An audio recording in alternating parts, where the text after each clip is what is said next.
스포티지로 바깥하고 퇴근 중입니다.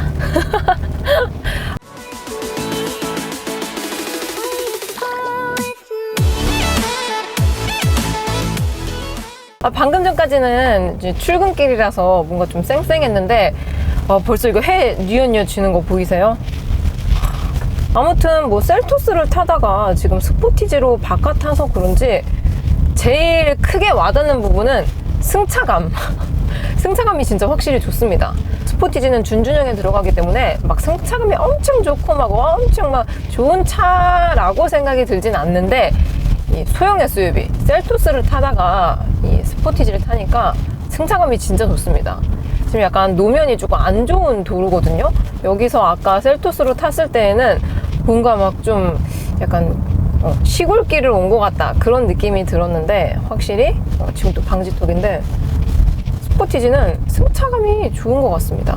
그리고 또 이제 높은 전고에서 오는 이런 충격의 감쇄도 있을 거고, 그리고 타이어, 지금 이 차량은 17인치가 적용이 되어 있는데 타이어에서 오는 이 충격 흡수도 무시 못합니다.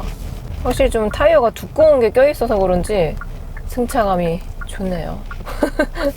이렇게 저단에서 정차했다가 출발할 때 약간 좀 굼뛴 이 DCT 미션 특징이 있습니다. 근데 요거는 아까 셀토스 탔을 때에도 똑같았던 것 같아요.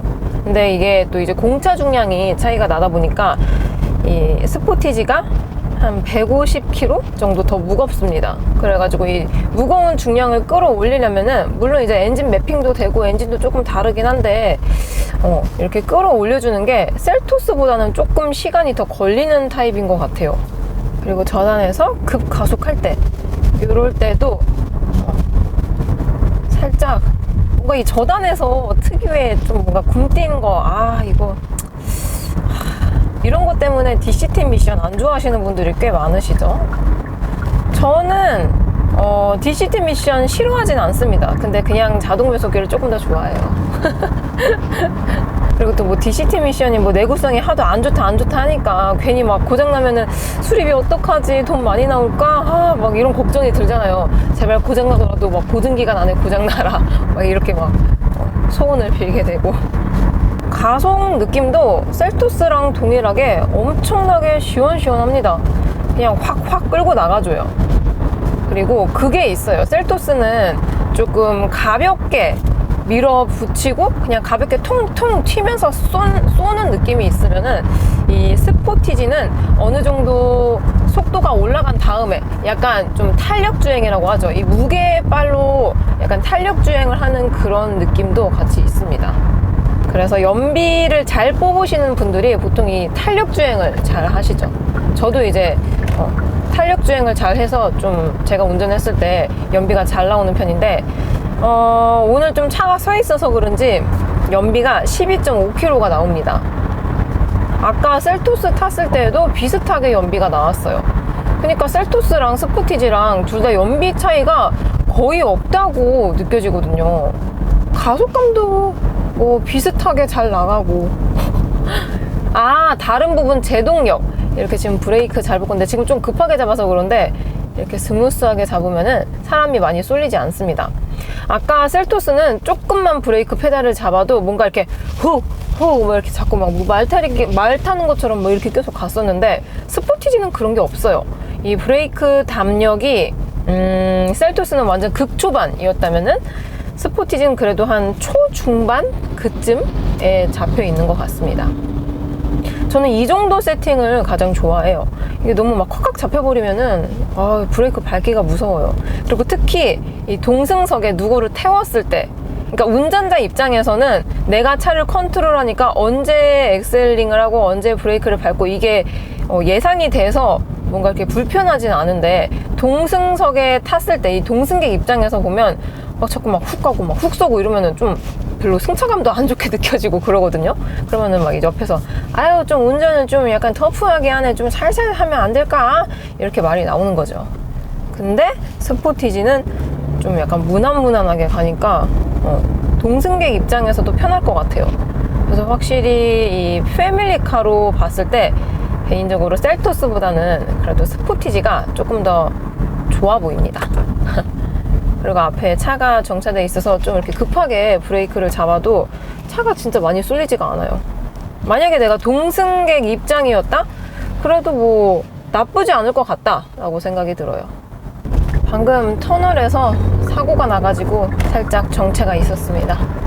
지금 제가 타고 있는 차량은 1.6 EWD의 프레스티지 트림에 10.25인치 내비만 추가가 되었습니다. 확실히 이 내비만 추가가 되어도 뭔가 좀 차가 좋아 보이는 그런 효과가 있거든요. 막상 뭐 내비를 뭐 팀앱 틀고 다니신다 하셔도 그냥 인테리어 효과용으로도 좋을 것 같고, 네, 일단 좋습니다. 그리고 아까 셀토스는 2019년도에 나오고 아직 페이스리프트가 진행이 되지 않았기 때문에 이런 좀 인터페이스라든지 이런 센터페시아 디자인들이 살짝 시대상이 아주 살짝 느껴집니다.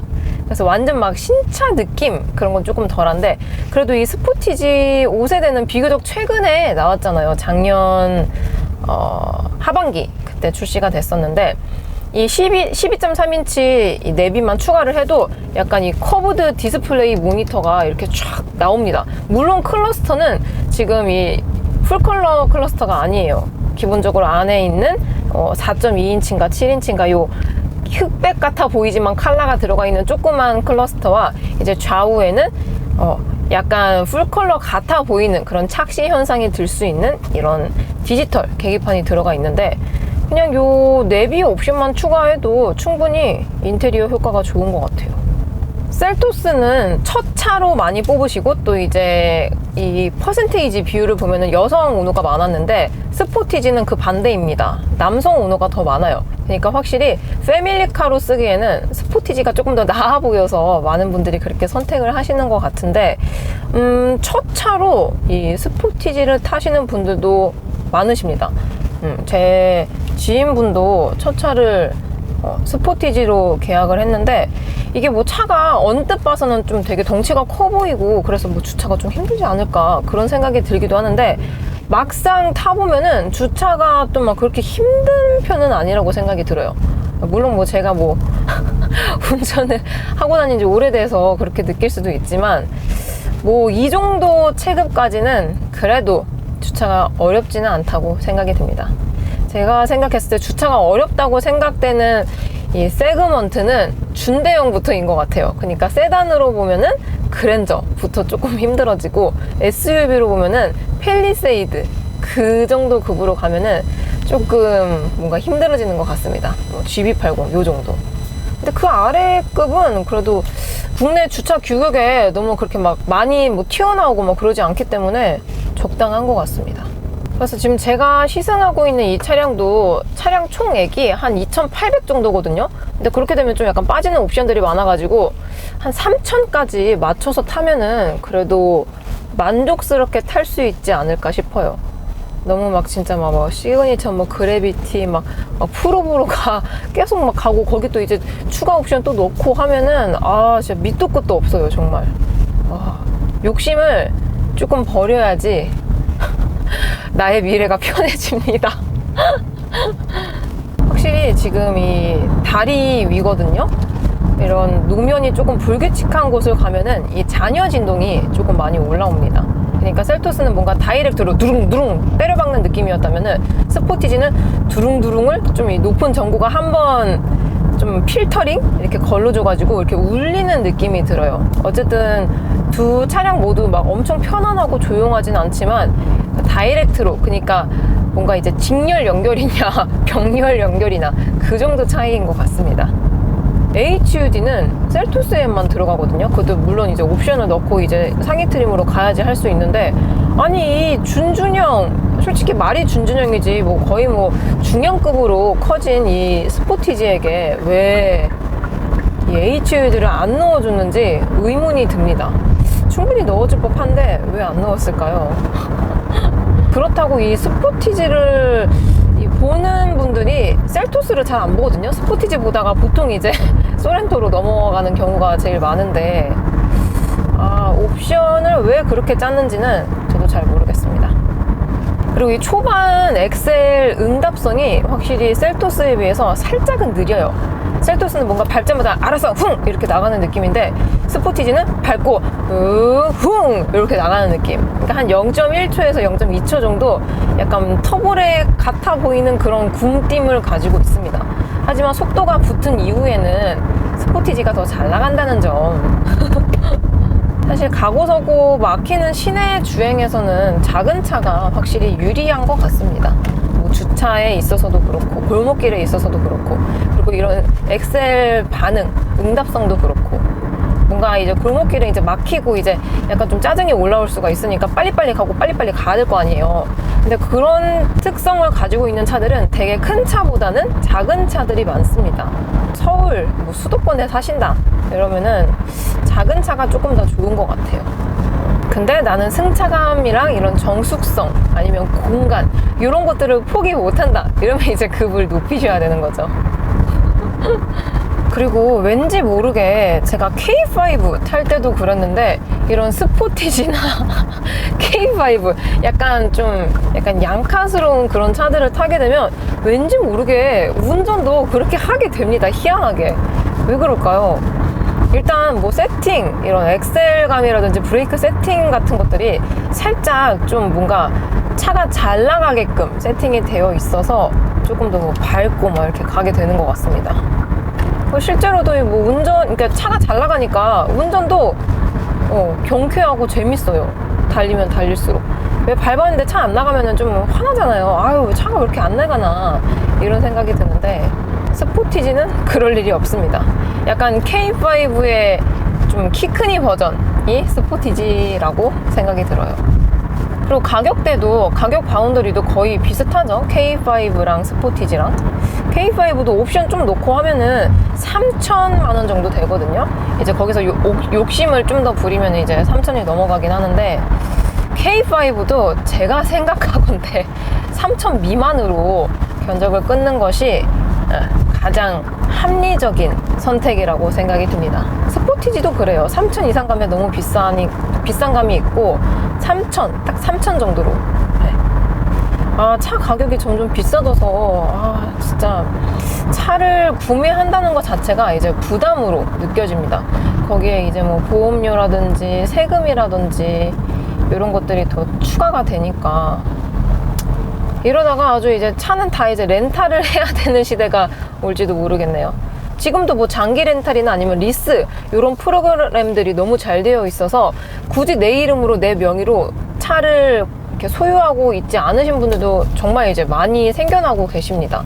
그리고 요즘엔 뭐 구독 서비스 그런 게 있어가지고 뭐 몇 달 이상 그런 뭐 충족 그런 프로그램이 있어요. 그래서 뭐 예를 들어서 뭐 6개월 이상 한다는 전제하에 월에 얼마를 내고 타는 거예요.